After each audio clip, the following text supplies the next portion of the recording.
कि नवाक़िज़ वुज़ू ऐसी चीज़ें कि जो वुज़ू को तोड़ने वाली हैं, जिनसे वुज़ू टूट जाता है, और उसमें से पहली चीज़ ये है कि दोनों रास्तों से कोई भी चीज़ निकले तो वो वुज़ू को तोड़ देती है। दोनों रास्ते से मुराद या तो इंसान के पेशाब के रास्ते से कोई चीज़ निकले, मिसाल के तौर पे मनी है या मज़ी है, उसकी भी मैंने वजाहत कर थी, वो निकले तो उससे वुज़ू टूट जाएगा। पाखाने के रास्ते से ये है कि हवा खारिज हो तो उससे भी वुज़ू टूट जाएगा। लेकिन हवा खारिज होने से ज़रूरी नहीं है कि आप जो है पूरा इस्तिंजा करें, बल्कि आप वुज़ू कर लें, ये काफ़ी हो जाएगा। इसमें किसी का भी इख्तिलाफ नहीं है।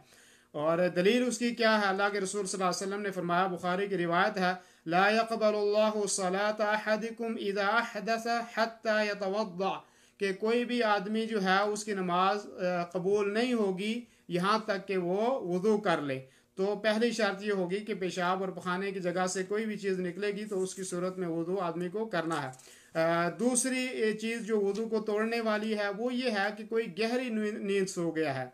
एक तो ऐसे ही आदमी बैठा हुआ था और उसमें सो रहा है तो उससे वुज़ू नहीं टूटेगा। उसकी दलील ये है कि अल्लाह के रसूल सल्लल्लाहु अलैहि वसल्लम ने एक दिन ईशा की जो नमाज थी ताख़ीर की उसमें, और सहाबा जो है बैठे बैठे जो है वो सोते रहे, यहाँ तक कहते हैं कि हमारे सर जो है वो झुक जाते थे, यानी ऊँग से सर झुक जाते थे। और फिर अल्लाह के रसूल सल्लल्लाहु अलैहि वसल्लम आए और हमने उसी हालत में नमाज पढ़ ली। तो इसका मतलब ये है कि अगर कोई बैठे बैठे जो है वो ऊँगता है तो ऐसी सूरत में उसका वुज़ू नहीं टूटेगा, इल्ला ये कि वो गहरी नींद में सो गया है, अब उसको पता नहीं है कि मैं शायद जो है वो अब उसका हवा खारिज हो जाए, वुज़ू टूट गया, तो गहरी नींद सोने वाले का वुज़ू जो है वो टूट जाएगा। और तीसरी सूरत यह है कि कोई आदमी बेहोश हो गया, कोई बीमारी की वजह से या वैसे ही बेहोश हो गया, या कोई आदमी नशे में था, और या कोई पागल हो गया आदमी, तो ऐसी सूरत में भी उसका वुज़ू जो है वो टूट जाएगा और उसको दोबारा जब उसको होश आ जाएगा तो वो आदमी वुज़ू करेगा। और चौथी सूरत वुज़ू की यह है कि आदमी बग़ैर पर्दे के अपने हाथ से अगर अपनी शर्मगाह को आदमी छूता है तो ऐसी सूरत में उसका वुज़ू टूट जाएगा। यानी बग़ैर किसी हाइल के, बग़ैर किसी पर्दे के, बग़ैर किसी कपड़े के कोई आदमी अपनी शर्मगाह को छूता है तो उसका वुज़ू टूट जाएगा। दलील उसकी ये है, अल्लाह के रसूल सल्लल्लाहु अलैहि वसल्लम ने फरमाया, मन मस्स ज़करहु फला युसल्ली हत्ता यतवद्दा।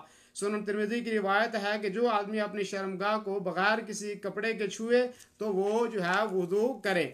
पांचवी सूरत ये है वुज़ू को तोड़ने वाली कि कोई आदमी नाऊज़ु बिल्लाह मुर्तद हो गया है, इस्लाम उसने छोड़ दिया है, और ऐसी सूरत में उसका वुज़ू जो है ख़त्म हो जाएगा, और अगर वो दोबारा इस्लाम में दाखिल होता है तो जो है वो वुज़ू करके जो है फिर नमाज पढ़ेगा। दलील उसकी ये है, अल्लाह के रसूल सल्लल्लाहु अलैहि वसल्लम ने, अल्लाह रब्बुल आलमीन ने कुरान करीम में फरमाया, लइन अशरकत लयहबतन्न अमलुका, कि अगर आप शिरक करोगे तो आपका अमल ख़त्म हो जाएगा। तो इर्तिदाद से बड़ी और शिरक क्या हो सकती है।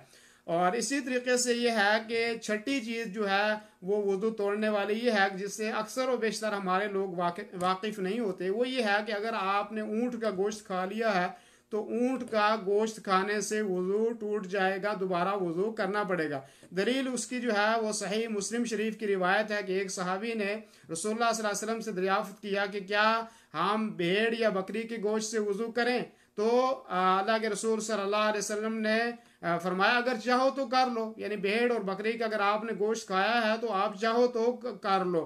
और फरमाया कि क्या हम ऊँट के गोश्त से जो है वुज़ू करें? तो आप सल्लल्लाहु अलैहि वसल्लम ने फरमाया हाँ, यानी ऊँट का गोश्त अगर किसी ने खाया है तो ऐसी सूरत में वुज़ू करना जो है वो ज़रूरी है। बाद लोग इसके मुखालिफ भी हैं कि ऊँट के गोश्त खाने से वुज़ू नहीं टूटता है, और वो कहते हैं ये दलील, ये हदीस जो है वो मनसूख हो गई है। लेकिन मनसूख होने के लिए नासिख का होना ज़रूरी है, और नासिख ऐसी कोई दूसरी रिवायत नहीं है। और सातवीं चीज़ ये है कि कुछ लोगों का कहना है, कुछ लोगों का इसमें इख्तिलाफ है, जैसे इमाम शाफ़ी रहमहुल्लाह और उनके मसलक के मानने वाले, वो कहते हैं कि अगर किसी ने वुज़ू करने के बाद औरत को छू लिया तो ऐसी सूरत में उसका वुज़ू टूट जाएगा।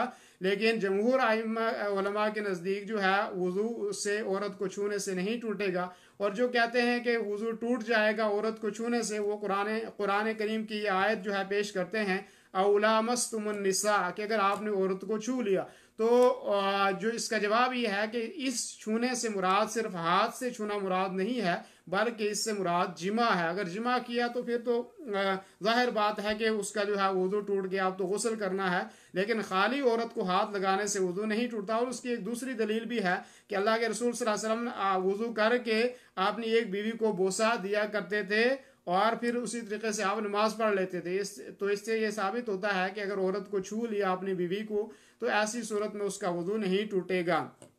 اور اب یہ ہے کہ یہ نواقض جو ہیں وہ وضو کے وہ میں نے بتا دیے۔ اور دینی رہنمائی کے لیے ہمارے چینل کو سبسکرائب کر دیجئے اور گھنٹی کے نشان کو دبا دیجئے تاکہ آپ کو مزید قیمتی ویڈیوز ملتے رہیں۔ جزاک اللہ خیر۔